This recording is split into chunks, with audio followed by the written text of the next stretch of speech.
kepada ibu bapak hari ini sapertaan masyarakat Sungai Buloh kita bertemuan. Jadi alhamdulillah hari ini kami ucapkan lawan bubuh hentian kawat tatap muka kita sapertaan. Jadi nang tak lupa hari ini ulun doakan berhubung hari ini mangai nang saruan ada bebe cucuklat berdiri di belakang.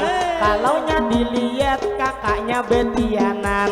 Jadi hari ini kak ai ulun doakan mudahan pian beserta anak pian enang di dalam kandungan. Mudahan selalu pian disehatkan di mana begena selalu dalam lindungan. Bila melahirkan mudahan salamatan. Jadi wan kakak ulun memadahakan ulun to sabuting hendak memberi amalan. Jadi wan pian kak ai didangarakan kaina bila waktu di rumah lawan laki pian suruhakan laki suruh baca Al-Quran.